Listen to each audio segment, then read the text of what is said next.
From the morning reading, support holds, stock indices bounce. The VIX falls, confirms bounce. Breadth strengthened compared to the prior session as advancers led 1884 to 1154 on the New York Stock Exchange and led 1583 to 1184 on the NASDAQ. On the S&P 500 snapshot, a modest gain to start the week. The S&P 500 began the week with a modest gain of 0.20%, not quite half the gain at its 0.42% intraday high in the late morning. Aside from global stress of terrorism in Ankara with the assassination of Russia's ambassador to Turkey and what's being investigated as a terrorist act in Berlin with multiple casualties, the main event for market was Janet Yellen's mid-year commencement speech at the University of Baltimore. Her main theme was an upbeat view of the jobs market, an appropriate message for an audience of college degree recipients. In other news, the Hindenburg omen has been firing. The technical warning signal often generates giggles and condescending articles in the mainstream press, but it has worked well as a heads up for decades, including the last cluster in January of 2015. If we modify the signal a bit to lessen the impact of the bond-influenced surge and new lows, the current signals remain disturbing. Seasonality turns positive through early January. The seasonal influence on stocks is a minor one, but as we head into Christmas and the New Year's holidays, the drift turns decidedly positive. That only lasts through the first session or two of the new year, even when the prior year and month had been positive. The VIX fear gauge saw an abnormally large drop on Monday. On a typical day like Monday, the VIX would decline about 1.5% instead of the more than 8% that it did, which was more than 2 standard deviations from its average for that magnitude of a rise in the S&P 500. In the process, it dropped below 12, which has served as a practical floor over the past few years. Even when it happens in December, it hasn't often declined much more.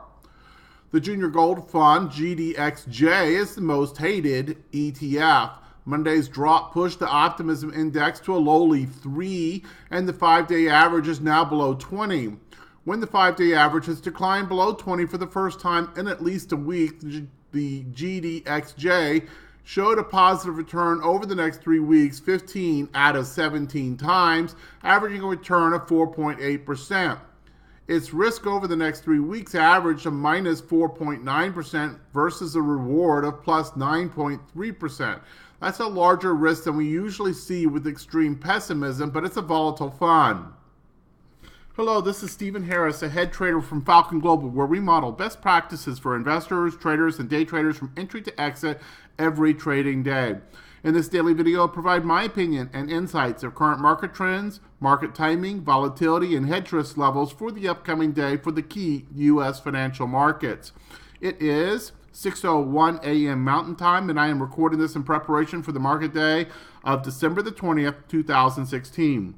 Full disclaimers are at the end of the video, but be aware that this is for educational purposes only, and only you are responsible for the investing or trading decisions that you make.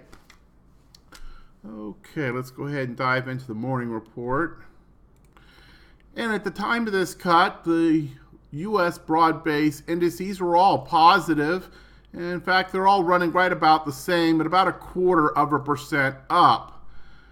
Crude oil is up about 0.5%. Euro's down almost 0.5%. Bonds are up about 0.25%. Oops, said that wrong. Down about 0.25%. And gold is down a little over more than 1%. In overseas action, looks like all of our markets are open. China down about 0.5%, as is Hong Kong. Japan up about 0.5%. Germany up just above scratch. And the United Kingdom up almost 0.25%. In terms of macroeconomic reports for today, of note for the United States, there are none. Looking forward to tomorrow, you have existing home sales, the weekly crude oil inventories report, and that'll take care of it.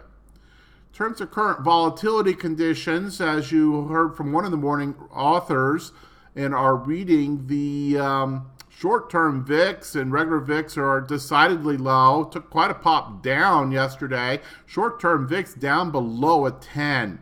Skew is elevated to a 130.47. That's our second level of warning there. So that's about a 10% probability of a 2 standard deviation move in the next 30 sessions.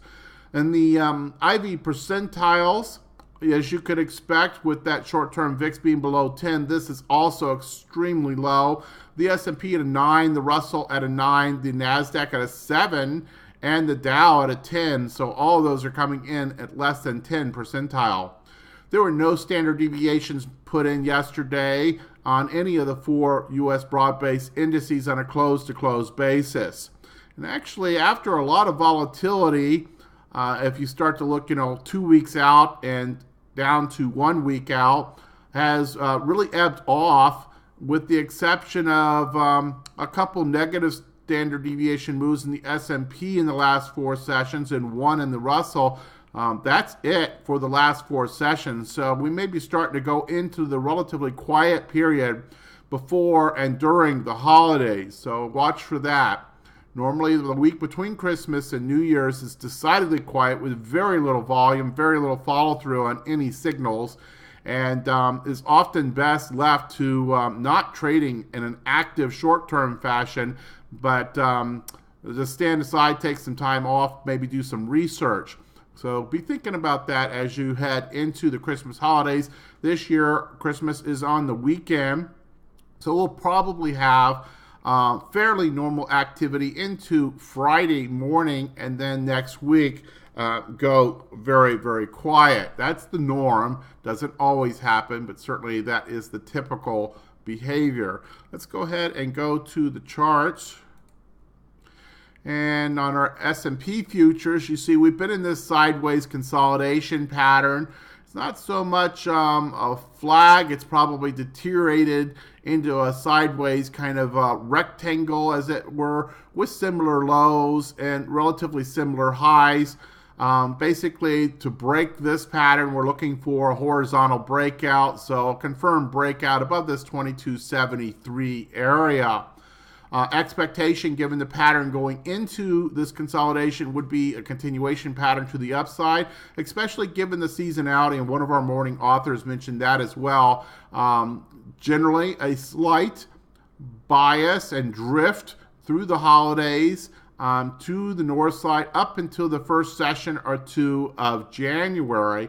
So all other things being equal, that would be the probability expectation at this point for trading in the short term going forward. If you look at the Dow, you have almost identical patterns. Short-term pattern, very much sideways consolidation. NASDAQ has also been in a sideways consolidation. And here, importantly, after the finally getting a breakthrough through the area of resistance, the last of the indices to kind of get up through this area of resistance, it has gone sideways, and while had an intraday new high yesterday, basically settled right back into the trading range of that consolidation pattern. Though thus far today, we're trying to make a little bit of a move up. And then also the Russell, and I removed the very sharp channel that we had here.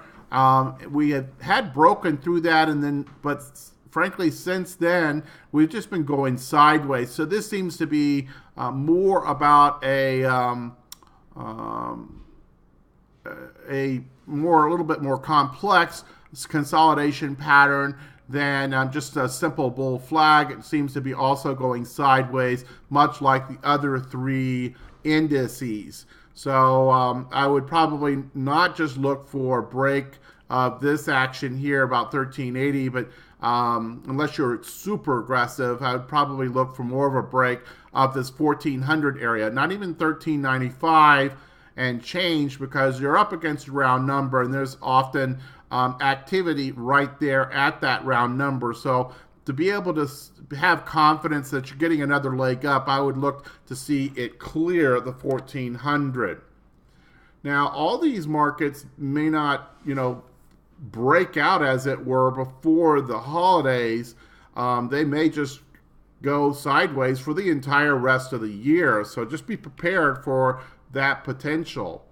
In other markets, we've got crude oil. Crude oil, of course, has been relatively sloppy of late in that once it finally broke through this area of resistance, it had the big break with the huge rejection back down, but still had a close higher than the old area, and then fell right back into the zone, and then promptly popped right back up above that prior range. So this would seem to be the effort to break this area, retest, a bit of a sloppy retest, but the retest and support in effect did hold and is now broken back above and seems to be building on that action outside of the prior range. So if this continues to hold, we would consider this to be a strengthening line of support, and not so much a line, perhaps the better expression is an area of support given how sloppy the area has been. But there does seem to be some support around this 51.50 area, and we would expect to see crude oil continue to trade above that. In terms of gold, we continue to see a lot of weakness in gold, and every little move up is just a short momentary move up before weakness seems to come back in. So far today, we look to be having weakness and setting ourselves up potentially for what would have been a bear flag entry if you were trading this last night. And then let's take a look at the dollar. Look at that. The dollar all-time, I say all-time, 14-year highs, a very, very significant time frame to be able to post these new highs, and that's part of what's driving gold for sure. And then we also have our bond market, and bonds, again, the other market along with gold that we generally think is a mistake to try to go long until you see a confirmed reversal pattern. A lot of weakness here, and it's very difficult to step in front and go long in either the gold or the long bond market at this point. Volatility, as you heard from one of the morning authors, had quite a drop with yesterday's session and is building on that. So far today, we're trading about 11.5 on the VIX. So you see the 52-week low is at 11.02. This has been generally the floor area. And what's significant about this is not just that it's in the floor area, but also that, usually below a VIX of 12, we consider the premiums to be getting so low compared to the risk that you take on in option income strategies that we start to become cautious, actually, at the initiation of new option income strategies. So this is where you start to look for signs of expanding volatility and something to kind of consider. Now, when you get into seasonal periods like during the summer, it can stay low for protracted amounts of time. And as we've already mentioned this morning, we're about to enter into this period between the Christmas holidays and New Year's where it often goes very quiet and sideways. So this could very easily just kind of slog around in this 11 to 12 or so area for a couple weeks into the first day or two of January before you see any kind of uptick in volatility. So you got to be prepared for that. Not just expect an increase in volatility because it's gotten low, but that you're watching for signs. It doesn't mean that it's imminent. It just simply means that it's should be coming. Obviously, every time we get down this low, eventually we get an expansion in volatility. Okay, that should be enough in the charts. Let's go ahead and go to the daily report. And pretty straightforward over here. We're still market phase for these price patterns near resistance or extension areas. And the three market timing signals, the first one from IBD, still confirmed uptrend. That's bullish. GMI index, still 6 out of 6. Buy signal since 11:10. That's bullish. The decision point scoreboard, also in a very bullish stance in short to intermediate term. In the intermediate term, 7 out of 8 signals are bullish. Only this holdout in the long term. All four of these have mixed signals in the long term. So we still are looking for the resolution of the stack between the time frames into all the same signals to confirm a super strong trending bull market for us.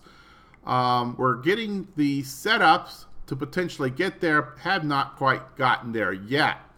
In terms of position sizing models, both of them coming in at 100%. Intermediate term market postures, all exceptionally strong bulls on all four of the indices, and that's all also supported by an exceptionally strong bullish sentiment line. In terms of hedge warning status, still 0+, normal with some elevated conditions. The three strategy opinions are all, this first one here, the option income strategies, actually the VIX has dropped below the acceptable range to initiate new positions for novice traders. When this drops below 12, we consider this relatively low amounts of premium relative to the amount of risk that you're taking on. So that becomes tricky for novice traders. More experienced traders, may still want to continue to initiate new positions, but just consider, the conditions in which you are in are abnormally low and normally set up for an expansion of volatility at some point. In terms of cover call strategies and put sellings, conditions are acceptable to initiate new positions for novice traders in both of these strategies.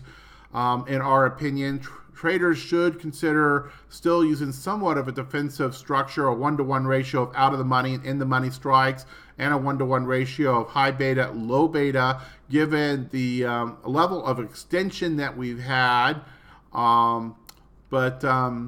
That being said, it's still a pretty strongly bullish market. And if you have good setups and good watch list candidates, that certainly can be initiated at this point. In terms of specific areas of warning, you can see the volatility ratio warning has reset and it's back into a firing position, not yet fired.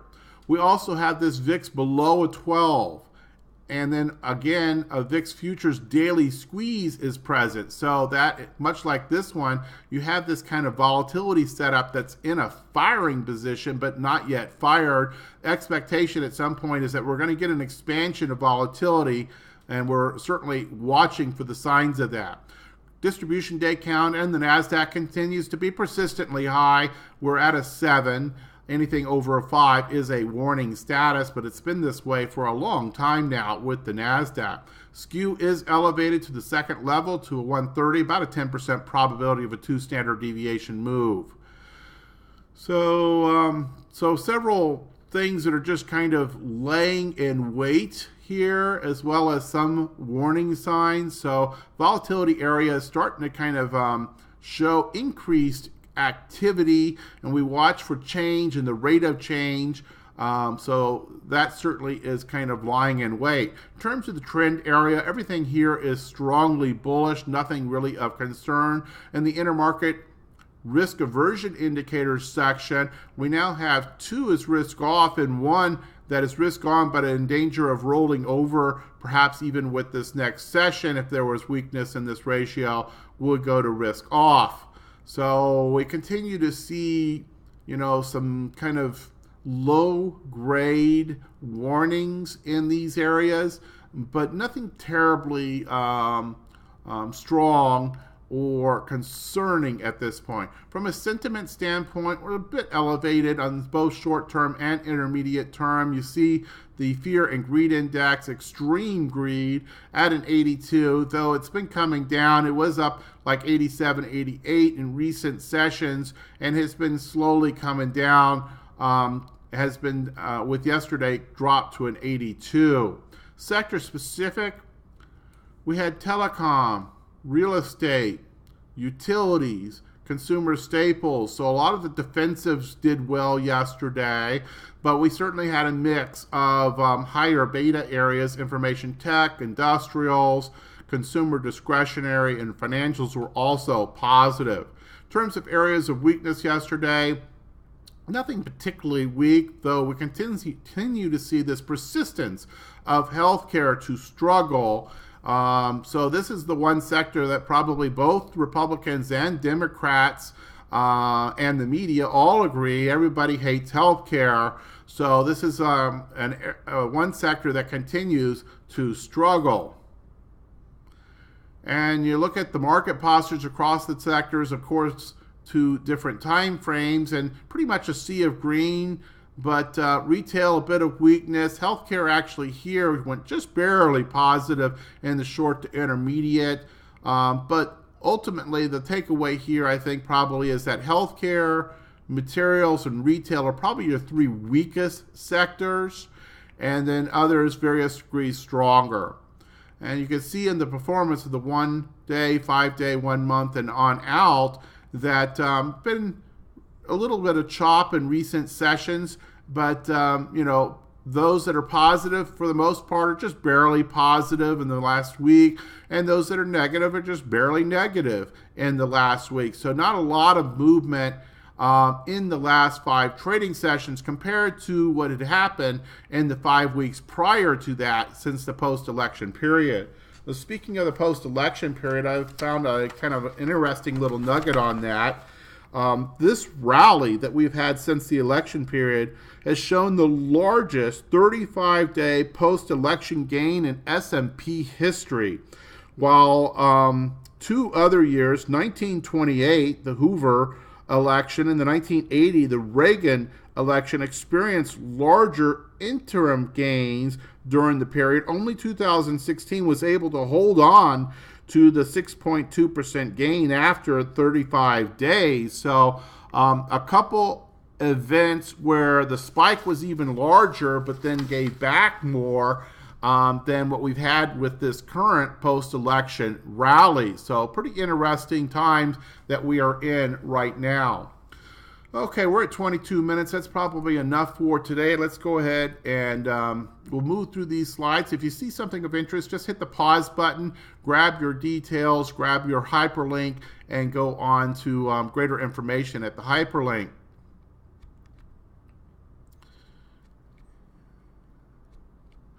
Of course, we're going to get to disclaimers. Disclaimers, as always. If you need more time to review the disclaimers, just hit the pause button. Also note the hyperlink down here at the bottom of the slide for the full set of disclosures. Should be back here next for tomorrow's market preview session from Falcon Global. In the meantime, manage that risk profile. Seek to go out there and learn something every single day in your trade craft, your trading and investing area, and that should do you very, very well. Good trading.